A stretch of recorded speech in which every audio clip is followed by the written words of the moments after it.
सामीन की खिदमत में तौहीद हक्कानी का पुरखुलूस आदाब। सामीन, एक बार फिर नई नस्ल नई रोशनी प्रोग्राम का एक और शुमारा लेकर हम आपकी खिदमत में हाजिर हो गए हैं और आज का ये शुमारा, ये प्रोग्राम मबनी है हमारी एक बेहद ही खास और बेहद ही मकबूल सीरीज पर जिसका नाम है चिरागे नौ। जैसा कि आप जानते हैं, चिरागे नौ प्रोग्राम के तहत हम आपको किसी एक शख्स के बारे में और उसकी पूरी हयात और जिंदगी के बारे में, उसकी कामयाबी के बारे में बात करते हैं, या फिर अगर कोई मुसन्निफ है तो उसकी तसनीफ और उसकी खिदमत के बारे में बात करते हैं। आज इसी तरह का ये प्रोग्राम है और आज का प्रोग्राम बेहद ही खास इस वजह से है कि आज हमारे दरमियान तशरीफ रखते हैं जनाब अंकुर धामा। अंकुर धामा साहब, आपका बेहद ही इस्तकबाल है हमारे नई नस्ल नई रोशनी प्रोग्राम में।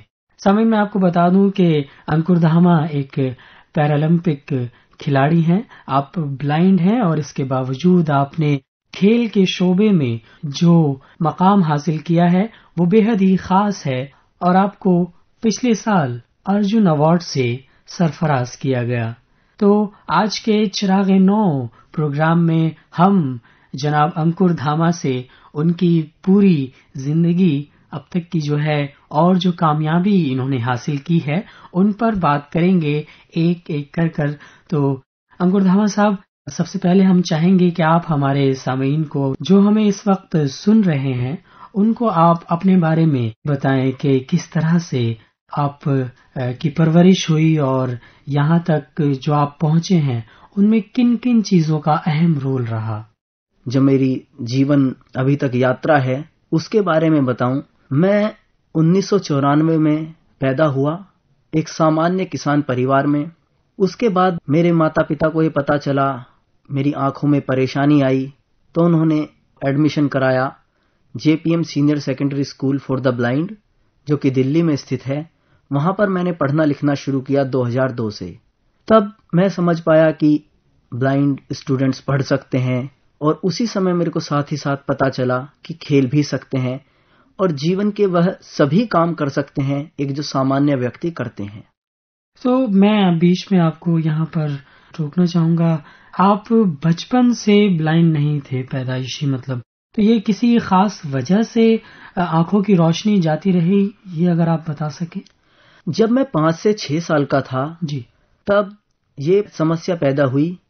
उस समय फरवरी और मार्च रंगों का त्योहार होली था जी। उस समय से आंखों में परेशानी आई। पहले हमने काफी इलाज कराया, डॉक्टर्स से बात की जी। उन्होंने इसमें रेटिना की प्रॉब्लम बताई, बाद में इसमें ब्लैक ग्लूकोमा हो गया। तब लगभग 2-3 महीने के अंदर पूर्णतः आंखों की रोशनी चली गई और फिर धीरे धीरे डॉक्टर्स ने यह बताया कि अब आप देख नहीं पाएंगे। तब उन्होंने सलाह दी कि आप ब्लाइंड स्कूल में पढ़िए, वहां से आप पढ़ सकते हैं और जीवन को समझ सकते हैं।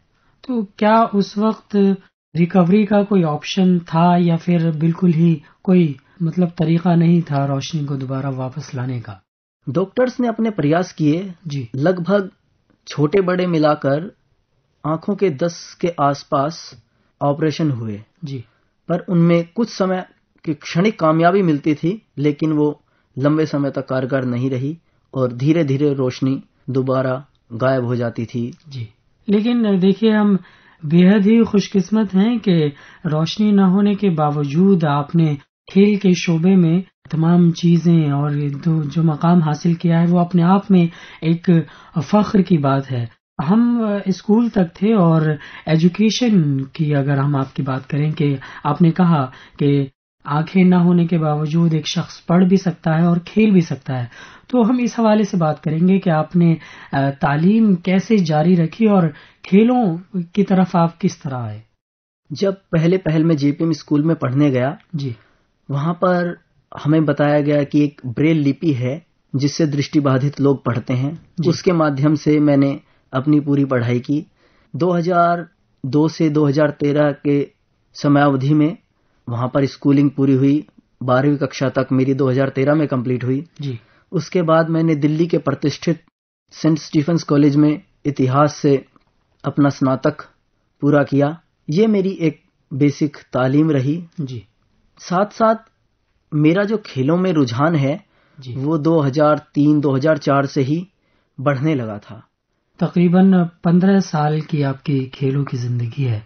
तो मैं ये जानना चाहूंगा कि एक दृष्टिहीन शख्स है, उसके लिए पढ़ना ही इतना मुश्किल होता है और अपने आप को जिंदगी में आगे बढ़ाना मुश्किल होता है, और उसके बावजूद एक तालीम का शोबा है, उसमें भी आप लगातार बढ़ रहे हैं और आपने खेलों को भी चुना, तो ये जाहिर सी बात है बेहद ही चुनौतीपूर्ण रहा होगा आपके लिए। तो मैं खेलों के हवाले से जरूर आपसे जानना चाहूंगा कि क्या वो एक वाकया था या फिर आपके अंदर ये जज्बा कि खेलना चाहिए, वो कैसे पैदा हुआ? जब 2003 और 4 का समय था जी, मेरे कुछ सीनियर साथी खेलते थे। एक इंडियन ब्लाइंड स्पोर्ट्स एसोसिएशन है जो हर 2 सालों में नेशनल प्रतियोगिता कराया करती थी एथलेटिक्स की। उसमें मेरे सीनियर साथी, मेरे एक पार्शियली ब्लाइंड टीचर भी थे, वो भी पार्ट लिया करते थे।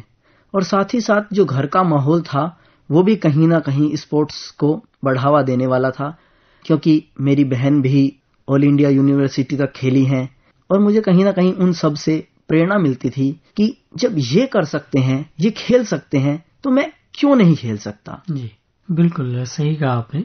एजुकेशन और खेलों के हवाले से अभी हमने बात की, लेकिन अंकुर साहब आप अगर हमें ये बता सकें, क्योंकि खेल एक बहुत ही मानीखेज लफ्ज है और इसमें तमाम तरह के शोबे आते हैं, चाहे वो दौड़ने का हो, रनिंग, और उसके अलावा क्रिकेट होता है और तमाम दूसरी चीजें हैं जो कि हम जानते हैं। तो आप क्या सिर्फ एक खास किस्म का खेल खेलते हैं या फिर आप कई दूसरे खेलों में भी हाथ आजमाया है अपना?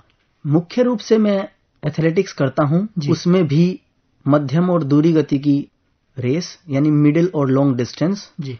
पर पहले पहल मैं जैसे कि एक सामान्य बाल्यावस्था में क्रिकेट खेला करते हैं जी, उसमें भी मैं खेला करता था, और मैंने साथ ही साथ ब्लाइंड फुटबॉल भी खेला है और उसमें भारत का प्रतिनिधित्व किया है। जी, तो आपने फुटबॉल भी खेला है और ज्यादातर जो आपकी नुमाइंदगी रही है वो एथलेटिक्स में रही है। जो हमारे सामीन हैं जानना चाहेंगे कि पैरालंपिक क्या है और किस तरह से इसमें तमाम शोबे काम करते हैं और किस तरह से इसमें भी एक नेशनल लेवल का एथलीट बना जा सकता है। देखिए, पैरालंपिक पैरालंपिक यानी कि जहां आप पैरा और ओलंपिक होता है सामान्य खिलाड़ियों के लिए, बिल्कुल इसी तरह से पैरा ओलंपिक जो है किसी भी प्रकार की जो विकलांगताएं हैं उनसे संबंधित जो लोग हैं वो इसमें हिस्सा लिया करते हैं जी। इसमें नेशनल फिर इंटरनेशनल सभी प्रकार के गेम्स हैं। जिस तर्ज पर ओलंपिक में खेल खेले जाते हैं उसी तर्ज पर पैरालंपिक्स में भी खेल खेले जाते हैं।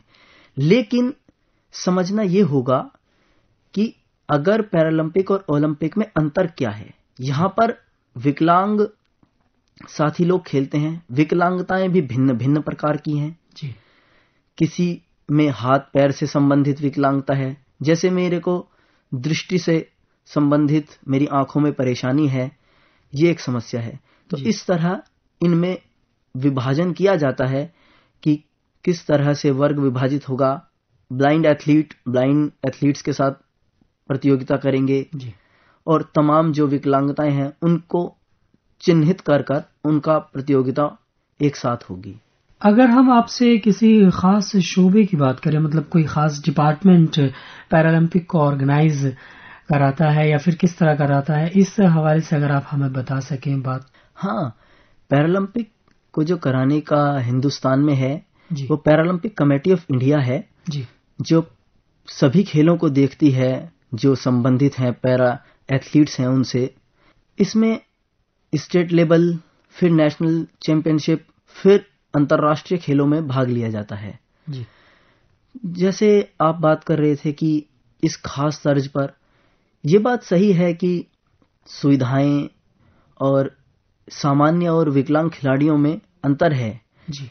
लेकिन अब ये मुहिम जो है वो काफी तेजी से बढ़ रही है आगे, और अवेयरनेस का जो एक सबसे बड़ा यानी जागरूकता का जो विषय है वो कहीं ना कहीं किसी भी माध्यम से, किसी भी प्रकार से लोगों में अवेयरनेस फैल रही है, उससे जो विकलांग खिलाड़ी हैं, विकलांगजन हैं, वो पढ़ने के साथ साथ यह भी समझ पा रहे हैं कि वो खेल भी सकते हैं जी।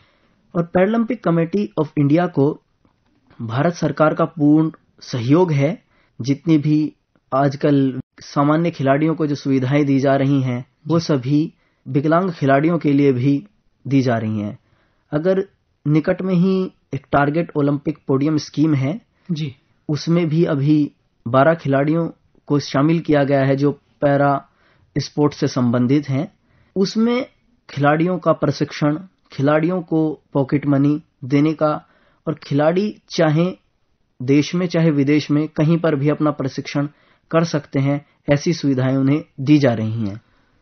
अभी जो आपने, मेरा ख्याल है, ओपस का जिक्र किया आपने, तो हम इसके हवाले से जानना चाहेंगे कि अगर ये स्कीम नहीं थी तो उससे पहले किस तरह का माहौल था और अब इससे क्या बदलाव आ जाएगा अगर इस स्कीम को लागू किया जाए, क्योंकि सिर्फ 12 खिलाड़ियों को उसमें शामिल किया गया है और बहुत ज्यादा खिलाड़ी होते हैं जो पैरालंपिक में भी हिस्सा लेते हैं, तो इसका क्या असर पड़ने वाला है? देखिए, इस स्कीम के माध्यम से ये अभी 2016 में भी थी और 2018 में भी ये स्कीम थी।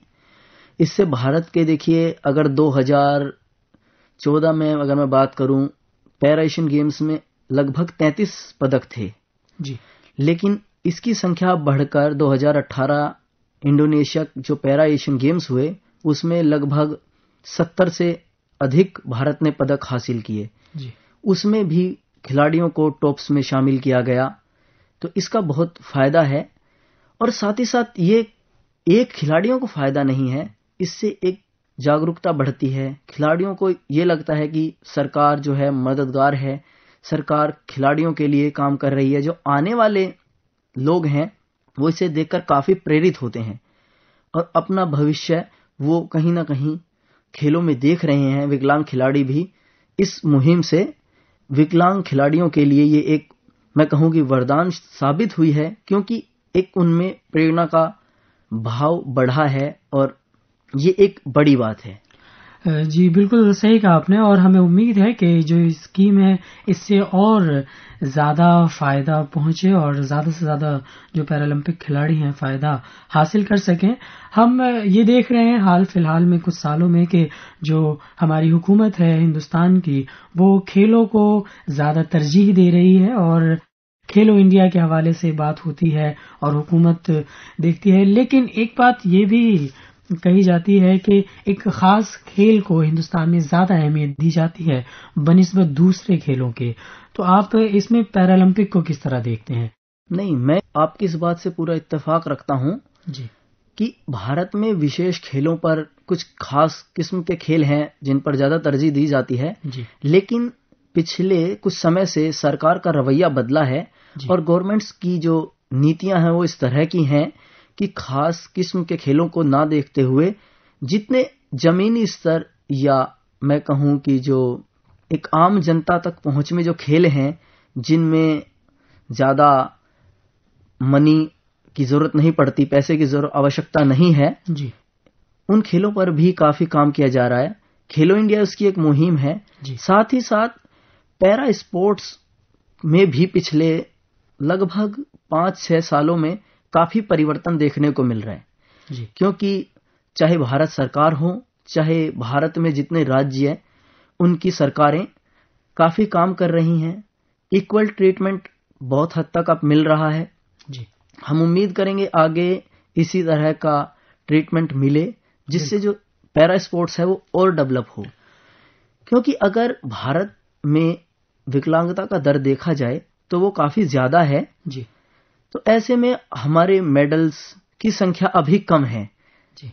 पर सरकार जिस तरह से अभी अपनी मुहिम चला रही है या पॉलिसी बना रही है उससे उम्मीद रखी जाएगी कि भारत के पदकों की संख्या भी बढ़ेगी और पैरा स्पोर्ट्स में डेवलपमेंट जो दिनों दिन हो रहा है उसमें और गति मिलेगी। बिल्कुल सही कहा आपने और ये जो बराबर का रवैया हमारी हुकूमत का रहा है इसी की वजह से मुझे लगता है कि अर्जुन अवार्ड में आपकी शमूलियत हुई, आपको शामिल किया गया और पिछले साल आपको अर्जुन अवार्ड से नवाजा गया।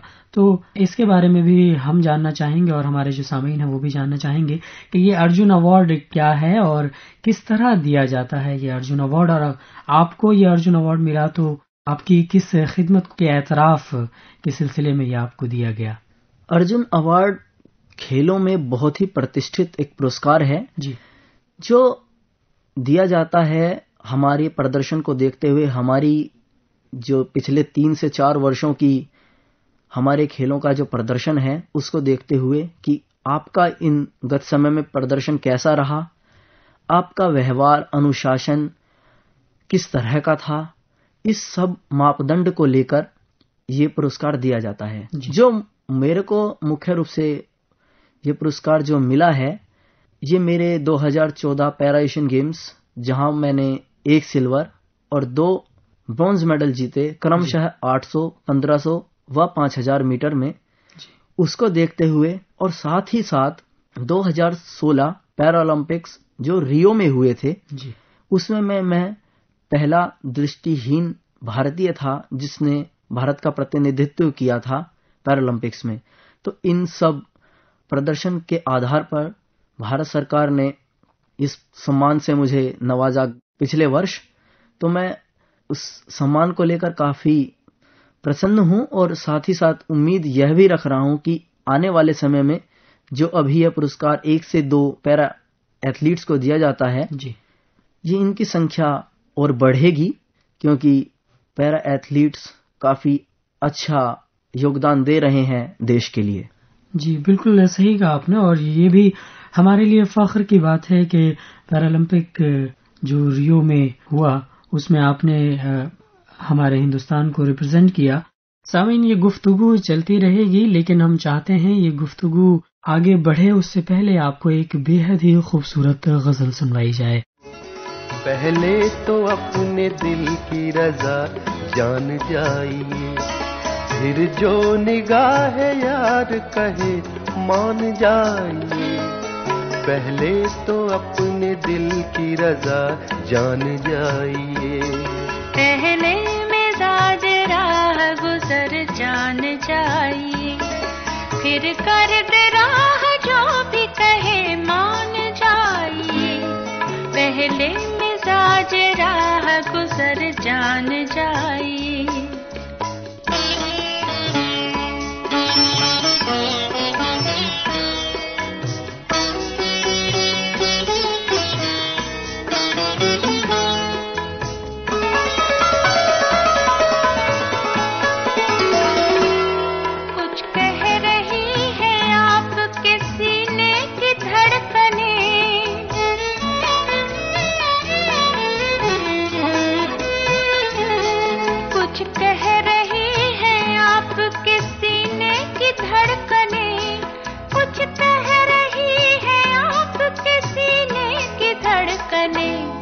मेरा नहीं तो दिल का कहा मान जाइए, मेरा नहीं तो दिल का कहा मान जाइए, मेरा नहीं तो दिल का कहा मान जाइए। पहले मिजाज राह गुजर जान जाइए।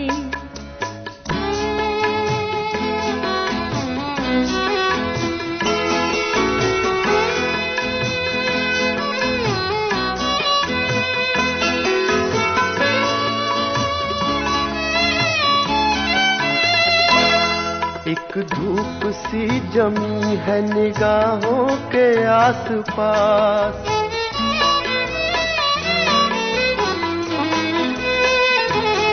एक धूप सी जमी है निगाहों के आसपास, एक धूप सी जमी है निगाहों के आसपास। ये आप हैं तो आप पे कुर्बान जाइए, ये आप हैं तो आप पे कुर्बान जाइए, ये आप हैं तो आप पे कुर्बान जाइए। पहले तो अपने दिल की रजा जान जाइए।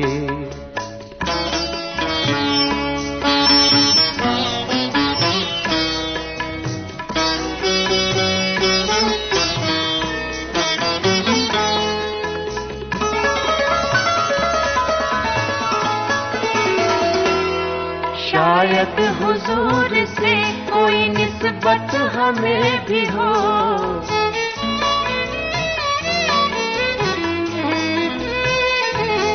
शायद हुजूर से कोई निस्बत हमें भी हो, शायद हुजूर से कोई निस्बत हमें भी हो, आंखों में झांक कर हमें पहचान जाए। गजल के बाद एक बार फिर हम हाजिर हो गए हैं नई नस्ल नई रोशनी प्रोग्राम में। हमारे साथ हैं अंकुर धामा। एक खास चीज हम जानना चाहेंगे कि हमने सुना था कि आपके नाम एशियन रिकॉर्ड है, तो उसके बारे में अगर आप हमें तफसील से बात बता पाएं। 800 मीटर में मेरा T11 कैटेगरी में एशिया का रिकॉर्ड दर्ज है जी, जो मैंने 2014 दुबई शारजहां में खेल हुए थे वहां पर बनाया था। मैं इसमें ये बात विशेष रूप से इंगित करना चाहूंगा जी कि जो ये एशिया रिकॉर्ड है वो 2 मिनट 8.97 सेकंड का है जी, जो कि एक पूर्णतः ब्लाइंड एथलीट के लिए इतना आसान नहीं रहता जी, क्योंकि जो पूर्ण दृष्टिहीन है एक गाइड होता है जिसको पैरेलल भागना होता है जी, यानी कि हम कहें कि 4 पैर जो हैं वो 2 पैरों की तरह काम करते हैं, यानी एक ब्लाइंड एथलीट के साथ एक गाइड होता है। उसके बिना ब्लाइंड एथलीट सरवाइव नहीं कर सकता और ब्लाइंड एथलीट अपना प्रदर्शन जो है पूर्ण रूप से नहीं दर्ज करा सकता जी। तो यानी समझ सकते हैं कि जो ट्रेनिंग है वो काफी कठिन होती है क्योंकि कहीं ना कहीं निर्भरता गाइड पर रहती है जी। ऐसे में हमारे लिए गाइड का होना बहुत आवश्यक है। तो आपके माध्यम से मैं यहाँ गुजारिश यह भी करूंगा सरकार से कि वो ब्लाइंड एथलीट के लिए जिस तरह की सुविधाएं हैं उसी तरह की सुविधाएं उनके जो गाइड हैं उनके लिए भी करें, तब आने वाले समय में ब्लाइंड एथलीट और अच्छा प्रदर्शन कर पाएंगे, ऐसी मेरी उम्मीद है। क्योंकि कुछ और देशों में ऐसी फैसिलिटीज हैं जिससे ब्लाइंड एथलीट अच्छा प्रदर्शन कर रहे हैं। बिल्कुल सही कहा आपने, क्योंकि जितना एथलीट का परफॉर्मेंस होता है उतना ही जरूरी जो उनका पार्टनर है वो भी अहमियत रखता है। हम वो तमाम नौजवान जो माजूर हैं किसी भी हवाले से, किसी भी, और जो माजूर नहीं भी हैं और स्पोर्ट्स में वो कुछ हिंदुस्तान को रिप्रेजेंट करना चाहते हैं, हमारे मुल्क के लिए कुछ करना चाहते हैं, तो उनके लिए आपका क्या पैगाम है? देखिए, मैं सभी नौजवानों से यही रिक्वेस्ट करूंगा और मेरा उनको यही कहना है कि आप किसी भी कार्य को करिए, लेकिन आप उस कार्य में अपना 100% दीजिए। देखिए, किसी भी कार्य को करने के लिए बाधाएं आती हैं, ये सच है, लेकिन उन बाधाओं को पार पाना ही आपकी मंजिल है। अगर खिलाड़ी चाहे एथलेटिक्स हो, क्रिकेट हो, फुटबॉल हो, किसी भी तमाम खेलों में जो हमारे नौजवान हिस्सा लेते हैं, उनके लिए यही संदेश है मेरा कि आप अपनी कंटिन्यूटी बनाए रखिए। रोज हर तरह से अभ्यास करना, प्रैक्टिस करना, जो हमारी कंटिन्यूएशन है वो बहुत महत्वपूर्ण होती है एक प्रदर्शन को निखारने के लिए, उभारने के लिए जी। यानी कि आपकी जो मेहनत है वो सही दिशा में हो और रोज हो, प्रतिदिन हो, तो आप चाहे अपना देश हो उसके लिए अपना परचम लहरा पाएंगे और विदेशों में भी आप भारत का नाम कर पाएंगे। तो हमें उम्मीद है आपकी ये तमाम बातें जो हमारे नौजवान जो खिलाड़ी हैं सुन रहे होंगे तो उन्होंने बिल्कुल अपनी डायरी में नोट कर लिया होगा। अंकुर साहब, आगे इस वक्त आप कहाँ हैं और किस तरह का काम अंजाम दे रहे हैं और आगे आपका क्या मकसद है पैरालंपिक के हवाले से? अभी मैं दिल्ली के स्थित नेहरू स्टेडियम में कोच हूं और साथ ही साथ अभ्यासरत हूं। आने वाली नवंबर में हमारी वर्ल्ड चैंपियनशिप है और 2020 में टोक्यो 2020 ओलंपिक है, तो इसमें मैं पूर्ण रूप से जुटा हुआ हूं। इसमें मेरी काफी मदद कर रहे हैं मेरे कोच डॉक्टर सत्यपाल सिंह और मेरे गाइड कुंज, योगेश, मेरे साथ तमाम लोग हैं जो मेरी काफी मदद कर रहे हैं। मेरा जो अभी टारगेट है वो हिंदुस्तान के लिए 2020 में पदक हासिल करना है और पदक हासिल कर अपने तमाम विकलांग साथियों के लिए ये एक राह मजबूत करनी है कि वो आएं, पढ़ाई करें और साथ ही साथ खेलों में भी अपना भविष्य बनाएं, जिससे आने वाला समय हमारे लिए, हमारे देश के लिए बहुत अच्छा होगा और खेलों की दुनिया में भारत अग्रणी पंक्ति में खड़ा होगा। अंकुर साहब, आज के इस प्रोग्राम में हमने तमाम चीजों पर बात की और बेहद ही मालूमाती ये गुफ्तगू रही है। प्रोग्राम के आखिर में मैं आपसे ये जानना चाहूंगा कि कोई एक खास वाकया जो आपके ये जो जर्नी है और खासकर जो स्पोर्ट्स की 15 साल की आपकी जर्नी है, इसमें कोई खास वाकया रहा हो जो बेहद ही दिलचस्प हो और हमारे जो सुनने वाले हैं उनके लिए एक हौसला अमेज वाकया साबित हो। 2016 रियो पैरालंपिक्स में मेरे साथ एक हादसा हुआ जो काफी दुखद था। वो इस तरह कि मेरा इवेंट था 1500 मीटर जी। उस समय रेस स्टार्ट हुई और लगभग 50-60 मीटर के बाद मेरा जो गाइड है वो गिर गया जी। उसको एक टर्किश रनर का पुश लगा जिसके कारण वो गिर गया। फिर भी हमने रेस को पूरा किया उठकर जी। और इस आधार पर कि खेलों की गरिमा बनी रहे, वहां पर मेरा जो गाइड है वो काफी घायल भी हुआ। लेकिन उस सब से मुझे एक चीज समझ में आई, मैं काफी उस समय हताश रहा। लगभग 2-3 महीने तक मैं बहुत परेशान रहा क्योंकि 2-3 सालों से मैं उसके लिए कठिन प्रयास कर रहा था। पर मैं ऐसे में बाद में 2-3 महीने बाद भी मुझे यही समझ आया कि जिंदगी की जो घटनाएं हैं वो हमें बहुत कुछ सिखाती हैं। उससे हमें यह समझ में आया कि खेल भावना जो है वो एक बड़ी चीज है, न कि हमारी विजय और सफलता और विफलता।